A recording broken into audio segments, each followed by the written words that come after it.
एक गांव में संपत कपटा नाम के दो चोर रहते थे जो दूसरे गांव में जाकर चोरियां करते थे, लेकिन अपने गांव में बहुत शरीफ बनकर रहते। एक दिन वो घने पेड़ के नीचे आराम कर रहे थे कि तभी पालमपुर गांव के हरिया और बंसी उस पेड़ के पास आकर एक दूसरे से बातें करने लगे। अरे बंसी भैया, सुना है कल मुखिया जी की बेटी की बारात शहर से आ रही है, क्या तुम्हारे पास दावत आई है क्या? हाँ हाँ हरिया भैया, मेरे घर तो आई है, तुम्हारे घर पर आई है क्या? अरे कल खुद मुखिया जी मेरे घर पर आए थे और मुझे पूरे परिवार सहित दावत कहकर गए हैं। सुना है मुखिया जी अपनी बेटी की शादी बहुत धूमधाम से कर रहे हैं, कल 21 तरह के पकवान बनेंगे खाने में। मैंने भी कुछ ऐसा ही सुना है। हरिया भैया, मेरे तो मुंह में अभी से सोच सोच कर पानी आ रहा है। अरे मैं तो आज शाम से खाना ही नहीं खाऊंगा, ज्यादा भूख लगेगी तो पूरे 21 पकवान ही पेट भर कर खा लूंगा। हाँ। अरे बंसी भैया, भावनाओं में बहकर कहीं ज्यादा मत खा लेना, वरना पेट खराब हो जाएगा। क्या फायदा पूरे 21 पकवान के स्वाद के चक्कर में तुम्हें 21 दिन भूखा रहना पड़े। बात तो तुम बिल्कुल सही कह रहे हो हरिया भैया। वैसे कुछ भी कहो, आसपास किसी भी गांव में आज तक ऐसी शादी का इंतजाम नहीं किया गया जैसा कल मुखिया जी अपनी बेटी की शादी का कर रहे हैं। अरे भाई, लड़का कलेक्टर है, मुखिया जी ने इस शादी के लिए अपनी पूरी 10 बीघा जमीन बेची है और वो सारा पैसा शादी में ही खर्च कर देंगे। चलो हरिया भैया, अभी से तैयारियों में जुट जाते हैं। बंसी भैया, मुखिया जी के साफ साफ आदेश है कि समारोह में अच्छे और ढंग के कपड़े पहनकर आने हैं, नहीं तो उनकी नाक कट जाएगी। इसीलिए कल हम दोनों को अच्छे कपड़े पहनने हैं। सही कहा तुमने, मैंने तो पहले से ही शहर से अपने लिए एक कोट पैंट सिलवा लिया था। चलो अब चलते हैं। इतना कहकर वह दोनों वहां से चले गए। उनकी बात सुनकर संपत और कपटा, जो कि पेड़ के पीछे उन दोनों की बातें चुपके चुपके से सुन रहे थे, उनकी आंखों में चमक आ गई। सुना कपटा, पालमपुर गांव के मुखिया की बेटी की शादी कलेक्टर से हो रही है। इस गांव का नाम सुना सुना सा लगता है। अरे बेवकूफ, ये वही गांव है जहां पर कुछ महीनों पहले हमने जमींदार की बेटी के दहेज के आभूषण चुराए थे, जो शहर में बहुत महंगे बिके थे। याद आ गया, और तुमने उन पैसों में बेईमानी कर ली थी और मुझे मेरे हिस्से से कम पैसे दिए थे। याद आ गया।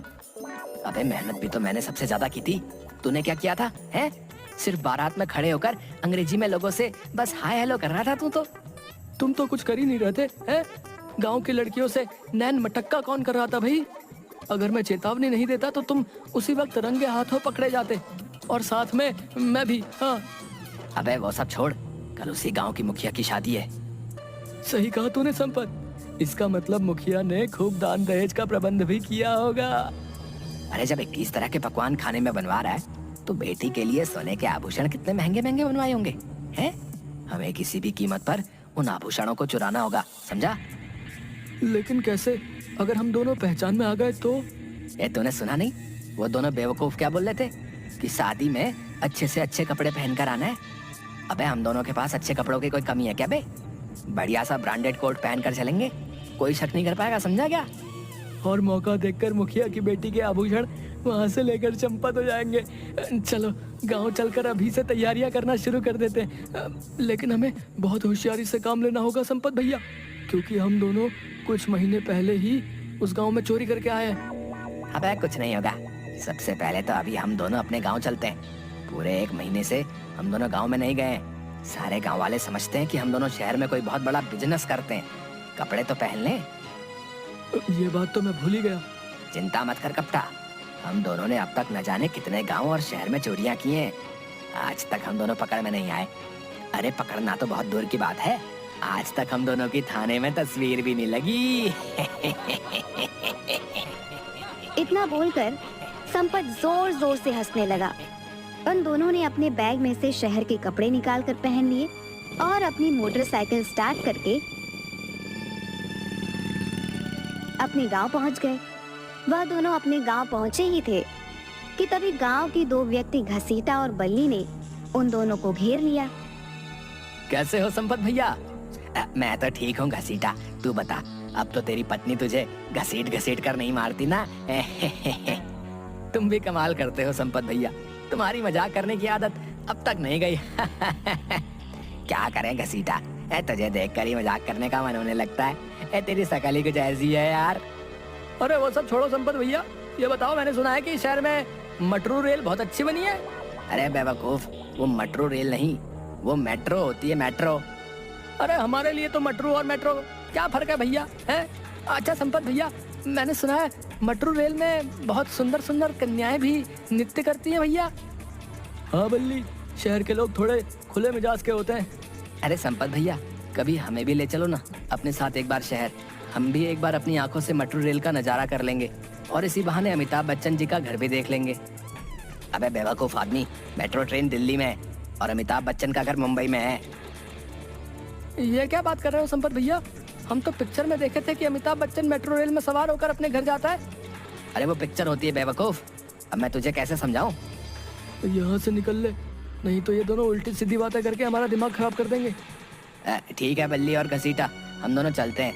अगली बार हम तुम दोनों को अपने साथ शहर जरूर ले जाएंगे हैं और तुम्हें मेट्रो रेल जरूर दिखाएंगे हैं। इतना कहकर संपत और कप्ता वहाँ से चले गए। कप्ता संपत के घर के नजदीक जाकर बोला, 1 घंटे बाद मैं आपको आपके घर पर बुलाने आ जाऊंगा, तैयार है ना? क्यों, तू घर के अंदर नहीं आएगा क्या? अबे मुझे पागल कुत्ते ने काटा है क्या जो मैं तेरे घर पर आऊंगा? तेरी पत्नी कम सीआईडी ज्यादा लगती है यार। जैसे ही तेरे घर के अंदर घुसता हूँ सवालों की बौछार शुरू कर देती है। मुझे तो समझ में नहीं आता संपत कि तू अपनी पत्नी को झेलता कैसे? ए धीरे बोल कप्ता है, धीरे बोल, कि इसने अगर सुन लिया ना तो वो मेरी बैंड बजा देगी यार। कप्ता हंसते हुए वहाँ से चला गया। संपत ने जैसे ही अपने घर के अंदर कदम रखा, उसकी बीवी कजरी ने उसे देखकर टर्राना शुरू कर दिया। आ गए कलेक्टर साहब, बहुत जल्दी याद आ गई तुम्हें अपनी पत्नी की। सही सही बताओ, 1 महीने कहाँ मुंह काला कर रहे थे तुम? कजरी, मुझे आए हुए अभी 5 मिनट भी नहीं हुए कि तुमने टर टर करना शुरू कर दिया। अरे इसी वजह से मैं यहाँ पर नहीं आता, बताओ। तो और क्या करूं, तुम्हारी आरती करूं? कितनी बार कहा है तुमसे कि मुझे भी शहर ले चलो, लेकिन नहीं, मुझे ले जाने के नाम पर तुम्हारी नानी मर जाती है। अरे उन्हें तो मरे हुए सालों हो गए। मैं अब तुम्हारी एक नहीं सुनूंगी। इस बार मैं तुम्हें तुम्हारे दोस्त के साथ अकेले नहीं जाने दूंगी। मैं भी तुम्हारे साथ शहर चलूंगी। गांव वाले मुझसे तरह तरह के सवाल करते हैं कि आखिर तुम्हारे पति शहर में ऐसा कौन सा बिजनेस करते हैं। कितनी बार कहा है तुमसे कि शहर में हमारा कपड़ों का व्यापार है, अच्छा खासा मकान है। तो उस मकान की एक फोटो ही दिखा दो पति देव। आज तक तुमने तो उसकी एक तस्वीर तक नहीं दिखाई। मुझे तो लगता है तुम जरूर कुछ उल्टा सीधा काम करते हो शहर जाकर। बकवास बंद कर कजरी, कुछ देर बाद मैं यहाँ से चला जाऊंगा। अच्छा ये बताओ, शहर से मैंने जो तुमसे चांदी के छल्ले मंगवाए थे वो लाए क्या? जब देखो चांदी के छल्ले, चांदी के छल्ले। अरे पिछली बार ही तो तुझे ला कर दिए थे, वो कहाँ गए? वो सब मुझे नहीं मालूम, वो मुझसे खो गए। अब मुझे दूसरे चाहिए। मुझे क्या पागल समझ रखा है कजरी? हैं? सीधे सीधे ये क्यों नहीं कहती कि जो मैं शहर से तेरे लिए चांदी के छल्ले लाता हूँ तू वो अपने घर वालों को दे आती है? खबरदार जो अपनी जबान से मेरे घर वालों का नाम लिया। नहीं तो क्या कर लेगी तू? अभी और इसी वक्त अपने भाइयों को बुलवाकर तुम्हारा मुंह लाल करवा दूंगी। मत भूलो 6 भाई हैं। पिछली बार की मार याद है ना, कैसे उन्होंने तुम्हें मार मार कर तुम्हारा मुंह सुजा दिया था? मेरा दोस्त कप्ता बिल्कुल सही कहता है। पता नहीं मैं तेरे जैसी औरत को कैसे झेल रहा हूँ भाई। खबरदार जो तुमने उस कलमुहे करम जले दोस्त का मेरे सामने नाम लिया, निठल्ला कहीं का। उसकी तो आंखों में ही छिछोरापन झलकता है, छिछोरा कहीं का। बस कर कजरी, अब मेरा और ज्यादा दिमाग खराब मत कर। पति थका हारा आया है, पानी को तो तूने पूछा नहीं, उल्टा भाइयों से पिटवाने की धमकी देने लगी। जा जाकर मेरे लिए 1 गिलास पानी लेकर आ। संपत की बात सुनकर कजरी पैर पटकती हुई वहाँ से चली गई। थोड़ी ही देर बाद कप्ता संपत को बुलाने आ गया और दोनों पालमपुर गांव चले गए। अगले ही दिन बड़ी चालाकी से संपत और कप्ता शहर से आई बारात में शामिल हो गए।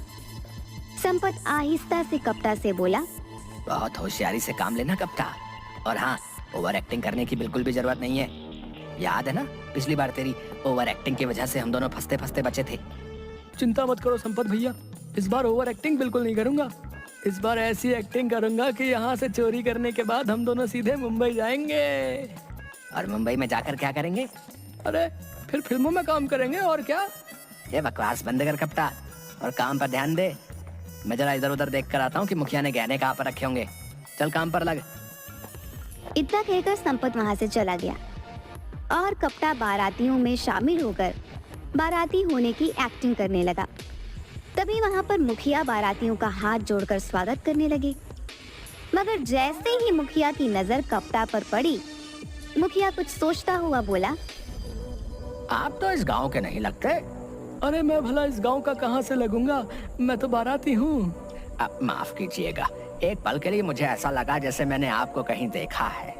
जरूर देखा होगा, मेरी तस्वीरें अखबारों में छपती रहती हैं। वैसे क्या व्यापार करते हैं आप? मेरा कपड़ों का बहुत बड़ा व्यापार है और देश विदेश तक फैला हुआ है।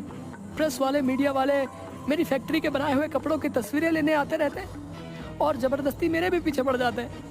मजबूरन मुझे भी एक आध फोटो खिंचानी पड़ती है और वो फोटो अखबार में छाप देते हैं। ऐसे ही कोई तस्वीर आपने अखबार में देख ली होगी। कपटा की बात सुनकर मुखिया सोच में पड़ गया। तभी वहां संपत आ गया। संपत को देखते हुए मुखिया बोला, क्या आप बाराती हैं? जी मैं भी बाराती में से हूँ। क्या आपको कोई शक है? जी मैं तो बस ऐसे ही पूछ रहा था। क्या आपके गांव में बारातियों से ये सब पूछने का रिवाज है? हैं? मैं देख रहा था कि आप मेरे दोस्त से भी कुछ पूछ रहे थे। अरे आप तो बुरा मान गए। आपका दोस्त मुझे बता रहा था कि इनकी तस्वीर अखबारों में छपती रहती है। मुखिया की बात सुनकर संपत कपटा को घूरने लगा। हाँ, हम दोनों का बहुत बड़ा पार्टनरशिप में कपड़ों का काम है। इतना कहकर संपत कपटा का हाथ पकड़कर आगे बढ़ गया। क्या जरूरत थी इतनी लंबी लंबी डींगे हाँकने की? संपत भाई, मुझे कुछ ठीक नहीं लग रहा। मुझे लगता है कि हम दोनों को वापस चलना चाहिए। मुखिया ने किसी से कोई सवाल नहीं पूछा, सिर्फ उसने मेरी तरफ आकर ही मुझसे सवाल किया। मुझे लग रहा है कि मुखिया हम दोनों को पहचान तो नहीं गया। अबे दोनों यहाँ पर बारातियों में शामिल होकर खाना खाने के लिए नहीं आए, चोरी करने के लिए आए। मैंने पता लगा लिया कि मुखिया ने गहने कहाँ पर रखे। इस वक्त वहाँ पर कोई भी नहीं है। चल मेरे साथ जल्दी से। संपत और कपटा लोगों की नजरों से बचते हुए मुखिया के उस कमरे में पहुंच गए जहां पर सोने के आभूषण रखे हुए थे। जल्दी से अपनी जेब से अपनी चोरी वाली अपनी बढ़िया पॉलिथीन निकाल और गहने उसमें रख ले। संपत की बात सुनकर कपटा सोच में पड़ गया। अरे क्या सोच रहा है तू? इससे अच्छा मौका फिर नहीं मिलेगा। ये गहने लाखों रुपए के हैं। मुझे कुछ ठीक नहीं लग रहा है संपत भाई। लाखों के आभूषण ऐसे ही रखे हुए हैं, दरवाजा भी खुला हुआ है, पूरा घर लोगों से खचाखच भरा हुआ है। कुछ तो गड़बड़ है। अबे बेवकूफ, गड़बड़ तेरे दिमाग में। ऐसे मौके बार बार नहीं मिला करते। जल्दी से पॉलिथीन निकाल। कप्तान ने अपनी जेब में से एक पॉलीथीन निकाल ली और देखते ही देखते मुखिया के सारे गहने उसमें भर लिए और नजर बचाकर सीधे मोटरसाइकिल पर बैठकर वह दोनों फरार हो गए। ये मोटरसाइकिल शहर की जगह अपने गांव की तरफ क्यों ले जा रहे हो? अबे रात का समय है, पहले हम लोग अपने गांव चलेंगे और सुबह ही शहर की तरफ निकल लेंगे। अभी अगर हम लोग शहर की तरफ जाएंगे तो हमें ढूंढने के लिए वो मुखिया पुलिस को जरूर शहर की ओर ही भेजेगा, समझा? कुछ ही देर में संपत अपने घर पहुंच गया। मैं आज तुम्हारे घर पर ही सोऊंगा। अबे तुझे तो अपनी भाभी से बड़ा डर लगता है। मैं सब जानता हूँ। जब तक मैं सुबह आऊंगा तब तक आधे गहने तुम पार कर लोगे। अब मैं भरोसा नहीं कर सकता। हाँ, इससे आधा आधा होगा। अबे जब चोरी कर रहे थे तब तो बड़ा दयावान बन रहा था, हैं? और जब चोरी करने में कामयाब हो गए तो अचानक तुझे तेरा हिस्सा याद आ गया है बे? तू कभी नहीं सुधरेगा। चल ठीक है, आजा चल। संपत की पत्नी कजरी जाग रही थी। संपत और कप्ता को देखते ही बोली, आ गए? तुम तो कह रहे थे कि तुम कुछ दिनों बाद आओगे, और ये तुम्हारे हाथ में क्या है? ये कितनी बार कहा है कजरी, हैं? कि ज्यादा सवाल मत किया कर। हम दोनों सुबह ही यहाँ से चले जाएंगे। संपत ने इतना कहा ही था कि तभी पूरे गांव में पुलिस के सायरन की आवाज गूंज उठी। पुलिस के सायरन की आवाज सुनकर संपत और कप्ता दोनों बुरी तरीके से घबरा गए। अरे, पुलिस के सायरन की आवाज सुनकर तुम दोनों के चेहरे पर पसीना क्यों आ रहा है? तुम दोनों क्यों घबरा रहे हो? कजरी ने इतना बोला ही था कि तभी कुछ पुलिस वाले संपत के घर के अंदर घुस गए। उन पुलिस वालों के साथ लमपुर गांव का मुखिया भी था, जो संपत और कप्ता को गुस्से से देख रहा था। मुखिया ने इंस्पेक्टर की ओर देखकर कहा, गिरफ्तार कर लीजिए इन दोनों को। देखिए, इनके हाथ में जो पॉलिथीन है उसी में गहने हैं। आपको ये बताने की जरूरत नहीं है मुखिया जी। हमें तो इन दोनों की लोकेशन आधे घंटे पहले ही मिल गई थी। इतना कहकर इंस्पेक्टर ने संपत के हाथ से पॉलीथीन छीन ली और हथकड़ियां लगा दी। ये सब क्या है? लगता है तुम्हें अपने पति के कारनामों के बारे में नहीं मालूम। मेरे पति बहुत बड़े व्यापारी हैं, शहर में कपड़ों का व्यापार करते हैं। ये कोई कपड़ों का व्यापार नहीं करता, बल्कि ये और इसका साथी दोनों मिलकर चोरी करते हैं। इतना कहकर मुखिया संपत और कपटा की ओर देखकर बोला। तुम दोनों सोच रहे होगे कि आखिर मुझे कैसे पता लगा कि तुम दोनों यहाँ पर छुपे हो, हैं? चाहता तो मैं तुम्हें उसी वक्त पकड़वा सकता था जिस वक्त तुम मेरी बेटी के गहने चुरा रहे थे। अरे हम तो तुम्हारा कल से ही गांव में आने का इंतजार कर रहे थे, समझे बेटा? क्या मतलब? पिछली बार तुमने जो जमींदार के घर पर चोरी की थी ना, हम तब से ही तुम लोगों के ऊपर नजर रखे हुए थे। हाँ, हमें यकीन था कि तुम मेरी बेटी की शादी में जरूर आओगे, इसीलिए हमने गांव में आसपास सभी जगह ये खबर फैला दी थी कि मैं अपनी बेटी की शादी बहुत धूमधाम से कर रहा हूँ। मुझे पता था कि तुम मेरी बेटी के गहने जरूर चुराने आओगे, इसलिए मैंने पहले से ही इंस्पेक्टर की मदद से गहनों में जीपीएस ट्रांसमीटर लगवा दिया था। तुमने जैसे ही गहने चुराए हमें पता लग गया, लेकिन हम सब देखना चाहते थे कि आखिर तुम दोनों हो कौन और रहते कहाँ हो। हमें माफ कर दीजिए, हम आइंदा कभी चोरी नहीं करेंगे। वो तो तुम वैसे ही नहीं करोगे, क्योंकि जेल में तुम कोई चोरी कर ही नहीं पाओगे। इंस्पेक्टर ने संपत और कपटा को गिरफ्तार करके जेल में भेज दिया। अगले दिन संपत और कपटा की सारी हकीकत सारे गांव में पता चल गई कि वे दोनों शहर में बिजनेस नहीं बल्कि चोरियां किया करते थे।